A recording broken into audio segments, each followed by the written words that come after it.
तो हमने फैसला किया है वो प्रांतों में गवर्नर्स हैं, और इसके साथ ही हमने तय किया है कि 26 जनवरी इस बार का जो गणतंत्र दिवस है, पूरे देश में किसान अपनी अगुवाई के तले उस गणतंत्र दिवस को अपने ट्रैक्टर और व्हीकल परेड करके उसको मनाएंगे।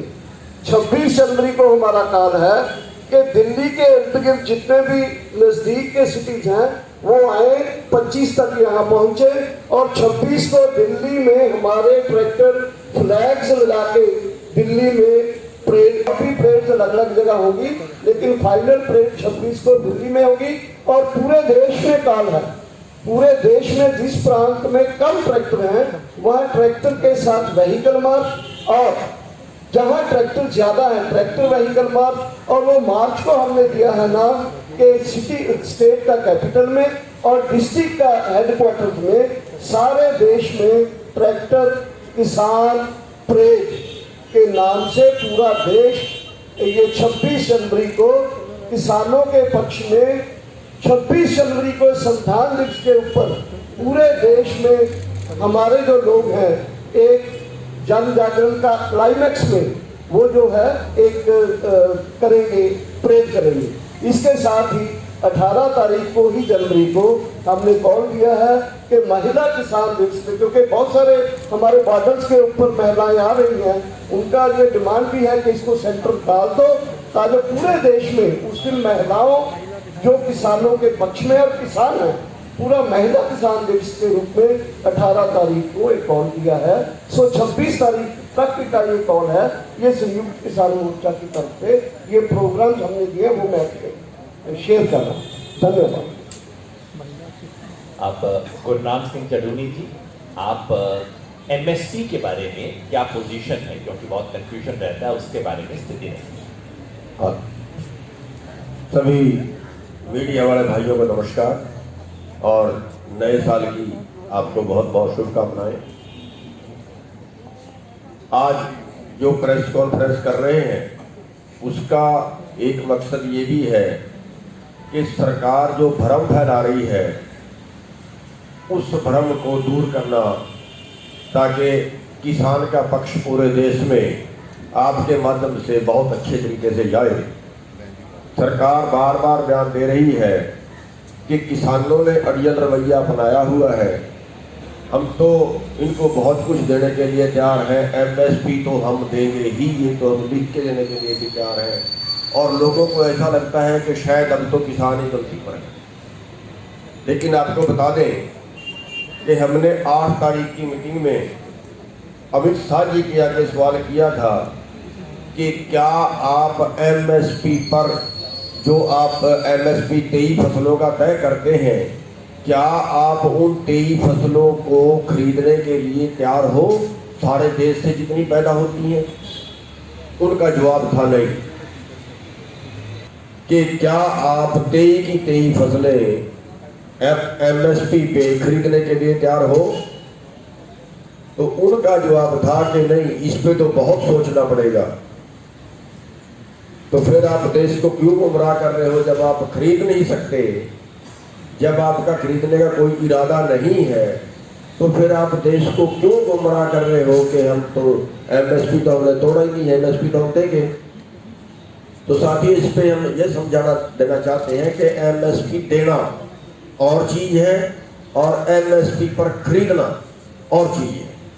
एमएसपी देने का मतलब है एमएसपी तय करना, और खरीदने का मतलब है कि उस पर वो सारी फसलें खरीदे भी। जो आज का आंकड़ा सामने आ रहा है वो आप देखिए, पूरे देश में उन्होंने 1 क्विंटल मक्का नहीं खरीदा, और पूरे देश का जो मक्के का रेट रहा वो 800 से और 1100 रुपए के बीच बिका, और एमएसपी मक्के का 1850 रुपए। बल्कि यहाँ तक हुआ कि हरियाणा में कह के मक्का बिकवाया गया कि आप बीजिए, हम 7000 रुपया अलग से भी देंगे। कुछ नहीं किया गया। और ऐसे ही पूरे देश के जो आंकड़ा निकल के सामने आ रहा है वो ये है कि पिछले 15 साल में 45 लाख रुपया एमएसपी से कम हमें मिला। यानी अगर आज का हिसाब लगाएं, आज के टाइम में 3 लाख करोड़ से 4 लाख करोड़ के बीच पर साल एमएसपी से कम मिलता है किसानों को, और ये हमारा अधिकार है। ये नहीं है कि ये हम कुछ अलग से मांग रहे हैं, ये हमारी कोई एक्स्ट्रा मांग है, एक्स्ट्रा मांग नहीं है। ये तो सरकार एमएसपी 1967 से लेके तय कर रही है, लेकिन तय कर रही है, केवल खरीद उस पर नहीं रही। तो ये एक बड़ा घाटा जो किसान, देश के किसान को जा रहा है, जिसके लिए हम मांग कर रहे हैं कि इतना घाटा देश के किसान को हर साल एमएसपी की वजह से हो रहा है। ये हमारा अधिकार है, जो सरकार के नियम ना होने की वजह से हम लुट रहे हैं। उस पर नियम बनाए, एक कानून बनाए कि चाहे प्राइवेट खरीदे, सरकार खरीदे, कोई खरीदे, लेकिन हमें न्यूनतम समर्थन मूल्य हमारी जेब में जरूर जाना चाहिए। और उससे सरकार टाल मटोल कर रही है, उसके ऊपर कोई उन्होंने जवाब नहीं दिया। केवल उन्होंने कहा कि हम कमेटी बना देंगे, कमेटी के नाम से वो टालना चाह रहे हैं, जो हमने अभी तक नामंजूर उसको कर दिया है कि कमेटी हमें मंजूर नहीं है, और इसमें तो कोई ज़्यादा लंबी छोटी बहस की जरूरत नहीं है। ये तो हमारा अधिकार है कि कानून आपने पहले से जो इस तरह से आपका नियम है उसको एक कानूनी रूप देना है, बस इतना सही है। एमएसपी तो आप पहले से तय करते हैं, तो उसके लिए भी वो राजी नहीं हुए हैं। और वो कहते हैं हमें खजाना देखना पड़ेगा, देश का खजाना, देश का खजाने पे बहुत बोझ पड़ेगा। तो लेकिन हम आपको बता देना चाहते हैं कि जब किसान का नाम आता है तब देश का खजाना याद आ जाता है। हालांकि हमारी 60% आबादी है देश की, जिस पे उनको प्रॉब्लम आती है खजाने पे। जब कहीं पिछले साल 5 लाख करोड़ निकाल के उन्होंने बांट दिया देश के कारपोरेट को पिछले साल, और अभी तक 15 लाख करोड़ का देश का एनपीए हो चुका है, जो पूंजीपतियों का है, उसको वसूलने कोई इंतजाम नहीं किए। तो मतलब जब किसान का नाम आता है तब उनको दिक्कत आती है। तो एमएसपी पे हमारा स्पष्टीकरण ये है, कुल मिला के स्पष्टीकरण ये है कि हमारा जो उत्पाद है आज के टाइम में 3 लाख करोड़ से 4 लाख करोड़ के बीच हमें नुकसान हो रहा है, जो हमारा अधिकार है, लेकिन सरकार उसको लूट रही है और नहीं दे रही। इस आंदोलन में भी अभी तक उस पर उन्होंने कोई स्पष्टीकरण नहीं दिया, अभी तक वो बात नहीं मानी। धन्यवाद। अब श्री जगजीत सिंह डल्लेवाल जी पंजाब से, भारतीय किसान यूनियन सिद्धूपुर के हैं।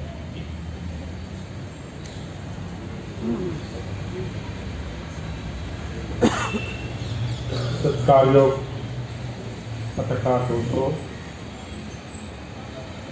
जैसे राज्यपाल जी ने, दर्शनपाल जी और भाई गुरनाम जी ने आपको बहुत देर से कुछ बातें बता दी हैं। मैं उनसे अलग थोड़ी एक बात आपके ध्यान में लाना चाहता हूँ कि ये जो आंदोलन है, ये बड़ा स्पष्ट है कि ये जो कानून सरकार लेकर आई है, इन कानूनों को वापस करवाने के लिए लड़ा जा रहा आंदोलन है, और एमएसपी का गारंटी का कानून बनाने के लिए ये आंदोलन है। और जो इसके पैरेलल बात चल रही है, मैं उस बात पे आपका ध्यान ले जाना चाहता हूँ कि ये आपने सभी ने देखा है, पूरे देश ने, पूरे वर्ल्ड ने देख लिया कि ये आंदोलन पूरी तरह पीसफुली चल रहा है। कहीं पे भी कोई ऐसी वैसी घटना आज तक नजर नहीं आई कि जिससे ये कह सके कोई कि ये आंदोलन हिंसक हो गया है, ये वायलेंट कर रहे हैं, वो ऐसी बात इनको नजर नहीं आई। लेकिन एक बात आपने बहुत जोर शोर से प्रचारक होती है और सरकार के बड़े बड़े नेता ये कहते सुने होंगे कि ये खालिस्तानियों का आंदोलन है, ये माओवादियों का आंदोलन है। एक बार ये भी कहा कि केवल पंजाब के लोगों का आंदोलन है, फिर ये कहना शुरू किया कि ये केवल पंजाब और हरियाणा का आंदोलन है, फिर ये कहना शुरू किया कि ये केवल उत्तर भारत का आंदोलन है। तरह तरह के इन लोगों ने इस आंदोलन को बदनाम करने के लिए यत्न किया, और मैं धन्यवाद देता हूं आप सभी पत्रकार भाइयों का, आपके मीडिया वालों का। आपने उस बात को अच्छी तरह, हमारी बात को लोगों के सामने लेकर गए। और आपके माध्यम से ये बात उनकी जो वो झूठ बोलकर ये कह रहे थे कि ये खालिस्तानी है, उस दिन आपने ये क्लियर कर दिया कि नहीं, कहीं ना कहीं इसी आंदोलन के दौरान टिकरी बॉर्डर पे पूजा की गई है देवी देवताओं की, जो हिंदू धर्म से बिल्कुल मिले हुए हैं। वो हुआ वहां पे, तो वो उनकी वो बात आप लोगों ने स्पष्ट कर दी कि ये नहीं, ये खालिस्तानी नहीं है, यहाँ पे पूजा पाठ करने वाले दूसरे लोग भी बैठे हैं। कहीं पे वो भी आप ही के माध्यम से दिखाया गया कि इस आंदोलन के पक्ष में नमाज पढ़ी गई, वो भी आपने दिखाया। वो उनका उस बात को आपका मैं धन्यवाद देता हूं कि जो आपने वो क्लियर कर दिया कि ये सब आंदोलन के कार्य जो ये यहाँ पे हिंदू भी हैं, यहाँ पे मुसलमान भी हैं, यहाँ पे सिख भी हैं, यहाँ पे ईसाई भी हैं, सभी धर्मों के लोग हैं। जो इन्होंने पूरे जोर से ये कहा, मैं आपके माध्यम से सरकार के पास ये बात पहुंचाना चाहता हूँ। ये कह रहे थे कि ये अभी उत्तर भारत तक ये बात लेकर आ चुके हैं कि ये केवल उत्तर भारत का आंदोलन है। मैं इनसे पूछना चाहता हूं कि बिहार में अगर लाठीचार्ज किया सरकार ने, वो किस पर किया है? वो किसान नहीं थे क्या? किसान प्रोटेस्ट कर रहे हैं, उन पर लाठीचार्ज किया सरकार ने, सभी आपके सामने है, आपके माध्यम से हमें भी पता चला। तो अब ये उत्तर भारत की बात नहीं रही है। हैदराबाद में बहुत बड़ी रैली हो चुकी है, तमिलनाडु में बहुत बड़ी गैदरिंग हो चुकी है, वहां से ये आंदोलन चल रहा है। कर्नाटका में हमारे इस आंदोलन के समर्थन में बहुत बड़ा आंदोलन चल रहा है। ये आंदोलन अब केवल भारत का नहीं रहा, अब तो ये आंदोलन भारत से बाहर जाकर पूरे हिंदुस्तान के इस आंदोलन के सपोर्ट में वर्ल्ड खड़ा नजर आ रहा है। बाहर के लोग यहाँ तक कि हमारी मानयोग यूएनओ ने भी हमारी सरकार को फिटकार लगवा दी है कि आप क्या कर रहे हो, ये कैसा काम हो रहा है भारत में। तो मुझे लग रहा है कि ये इनकी जो बातें हैं, मैं सिर्फ यही बताना चाहता था कि ज्यादा समय नहीं लेना, कि ये आंदोलन अब देश का नहीं रहा, पूरे वर्ल्ड में बैठे जो भारत के लोग हैं सभी का बन चुका है। और सरकार को इस बात को जितनी जल्दी हो सके हमारी इस मांगों को मान लेना चाहिए, नहीं तो सरकार को ये जरूर होगा कि ये जन आंदोलन बनता जा रहा है। और इस आंदोलन की और भी कई तरह के रूप होते हैं। सरकार को कहीं राजनीतिक पॉलिटिकल नुकसान उठाना भी पड़ सकता है अगर ये, लेकिन हमारा निशाना केवल किसानों की मांगे लेना है। जहां पर हम फिर से क्लियर कर दें, हमारा आंदोलन का निशाना केवल किसानों की मांगे लेना है। और सरकार जितना इसको लंबा खींचने का प्रयास कर रही है इस आंदोलन में, तरह तरह के शरारत, ऐसे ही कैसे अगर लंबा खींचेगी सरकार तो इस सरकार को इसका पॉलिटिकल नुकसान भी हो सकता है। सरकार को इस बात को ध्यान रखना चाहिए और सरकार को किसानों की मांगे मान लेनी चाहिए जल्दी, क्योंकि सरकार के खिलाफ अब पूरा हिंदुस्तान, पूरा वर्ल्ड खड़ा हो रहा है। धन्यवाद। अखिल भारतीय किसान सभा के राष्ट्रीय अध्यक्ष श्री अशोक अवले। मेरे सभी पत्रकार साथियों, ये जो आंदोलन का आज 38वां दिन है और इस आंदोलन के तहत 50 से ज्यादा हमारे किसान साथी ये शहीद हुए हैं दिल्ली के इर्द गिर्द। आज सुबह न्यूज आई गाजीपुर बॉर्डर से कश्मीर सिंह नाम के उत्तराखंड के किसान रामपुर के, इन्होंने आत्महत्या आज सुबह की और सुसाइड नोट में उन्होंने लिखा कि मेरे इस आत्महत्या के लिए मोदी सरकार जिम्मेदार है। ये इतने दिन से 50 हमारे साथी शहीद होने के बावजूद सरकार जो हमारी मुख्य मांगे हैं वो मान्य करने को तैयार नहीं है। इसकी हम संयुक्त किसान मोर्चा की तरफ से बहुत ही कड़ी निंदा हम करना चाहते हैं। आज हमारे जो तीनों मांगे हैं उनमें से ये तीनों कानून जो किसी भी किसान संगठन ने कभी मांगे नहीं थे, थोप दिए गए। दूसरा, जो एमएसपी का गारंटी देने वाला और खरीद की गारंटी देने वाला, लागत खर्चे के 1.5 गुना दाम, ये कानून बनना चाहिए। बिजली बिल ये वापस लेना चाहिए। और यह क्लीन एयर ऑर्डिनेंस के बारे में, खैर उसके बारे में कुछ बात हुई है। ये तीनों मुद्दे जब तक सरकार मान्य नहीं करती तब तक ये आंदोलन बिल्कुल पीछे नहीं लिया जाएगा। ये संयुक्त किसान मोर्चा का पूरी तरीके से ये मत है। इस आंदोलन की सही शक्ति आज ये है कि पूरे देश के किसान इसके अंदर जुटे हैं। सभी धर्म के, सभी जाति के, सभी भाषा बोलने वाले, और हमारे पंजाब के 72 किसान, हरियाणा के 72 किसान, और उसके साथ में उत्तर प्रदेश, उत्तराखंड, मध्य प्रदेश, राजस्थान, ये सभी उसके अंदर। लेकिन सिर्फ उतना नहीं, महाराष्ट्र से हजारों साथी, जिस राज्य से मैं आता हूं, हजारों हमारे किसान नासिक से निकले और 25 दिसंबर को हम शाहजहांपुर बॉर्डर पर पहुंचे। पूरे देश में, बंगाल हो, तमिलनाडु हो, कर्नाटक हो, आंध्र, तेलंगाना, ओडिशा, सब जगह में यह आंदोलन जारी है। और यह है इस आंदोलन की ताकत, जिसकी वजह से सरकार उसको कुचल डालना नामुमकिन बात है। दूसरी बात मैं जो कहना चाहता हूं, इस आंदोलन ने एक बात पूरे देश के सामने स्पष्ट किया है कि पिछले 6 साल से, और खास तौर पर यह किसान कानून जो बनाए, ये पूरी तरीके से इस देश को कुछ चंद कॉरपोरेट घरानों के लिए, ये पूरे देश को आज मोदी सरकार चला रही है। ये इक्वेशन पूरे देश भर में अभी फिट बैठा है, लोग जानने लगे हैं। ये कानून हो, कृषि कानून हो, जो मजदूरों के खिलाफ 4 लेबर कोड हो, ये इसी सितंबर के पार्लियामेंट सेशन में पास हुए। ये सभी बड़े बड़े देशी और विदेशी कॉरपोरेट के दबाव पर आज ये पूरा सरकार चल रहा है। ये बात पूरे देश में गई है। केरल में 2 दिन पहले केरल की असेंबली ने एक प्रस्ताव एक मत के साथ पारित किया कि ये तीनों कानून वापस लेने चाहिए।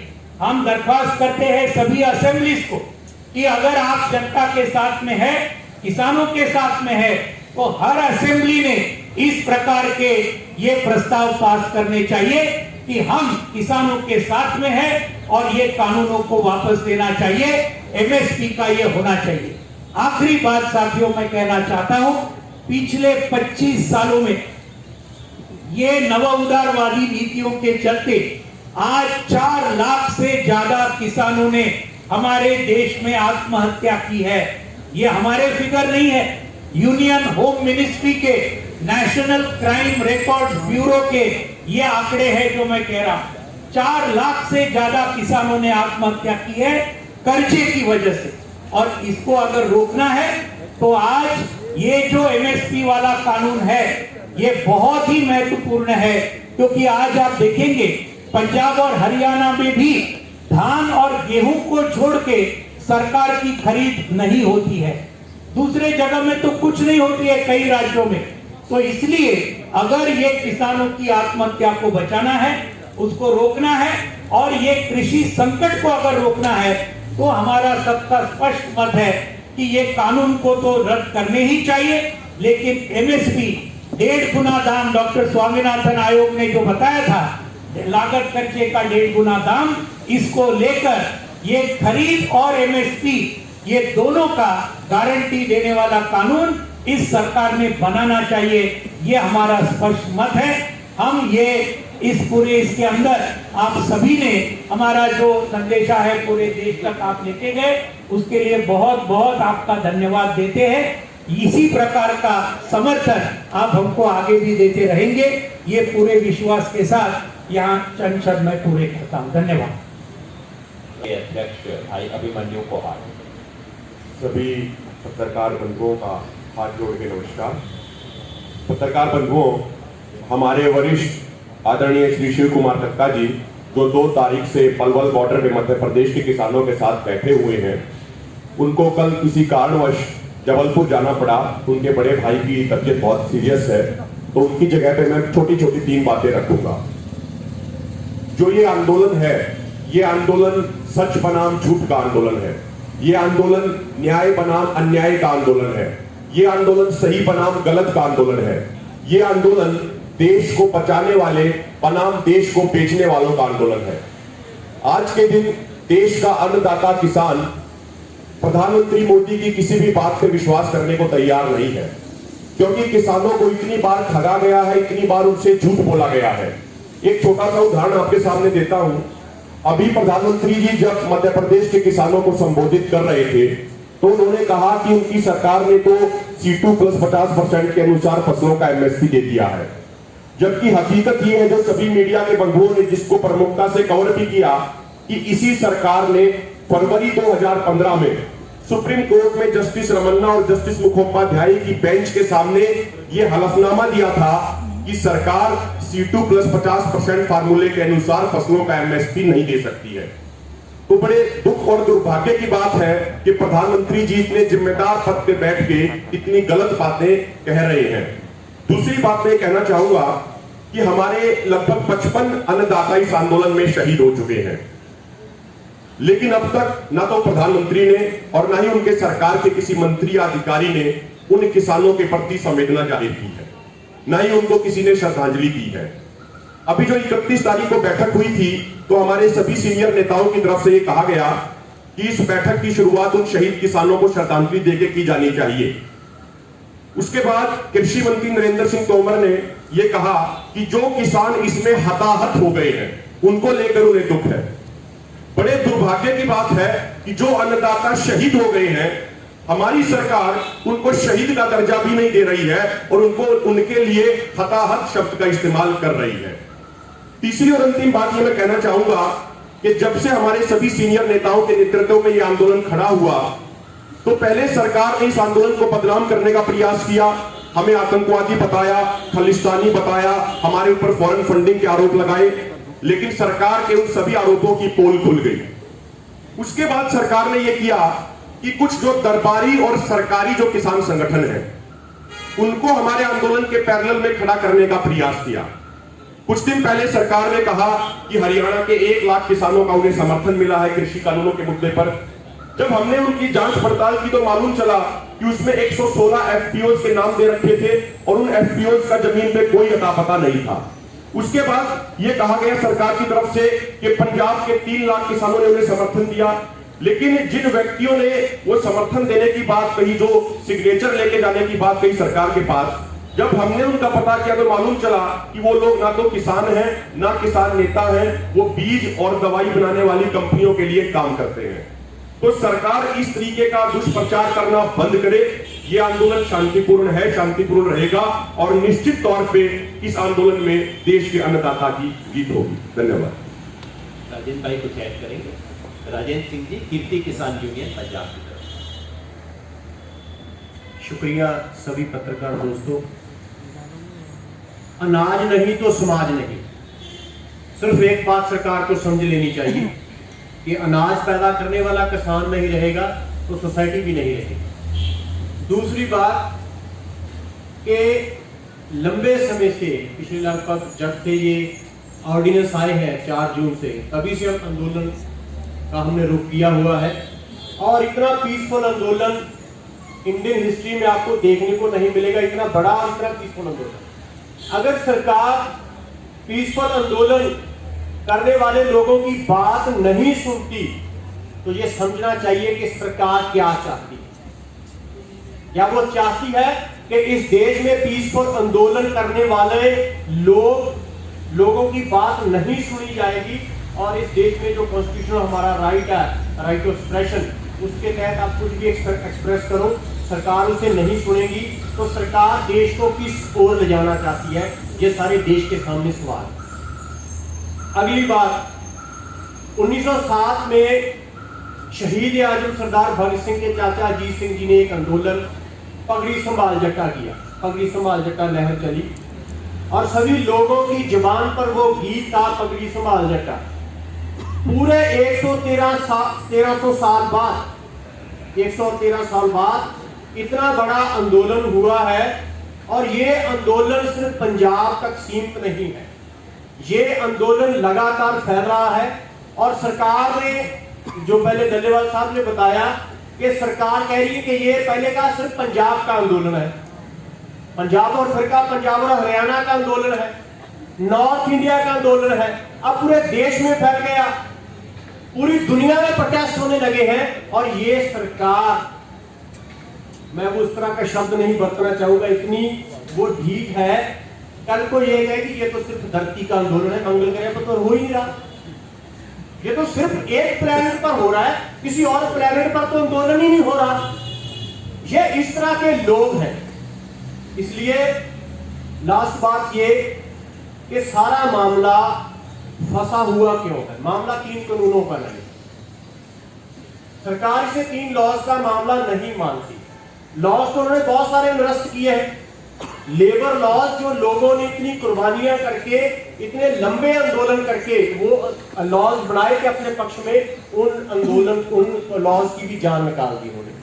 अब ये 3 लॉज पर अड़े हुए हैं। इसका कारण ये है कि सरकार इसे मोदी ऑरा के साथ जोड़कर देख रही है।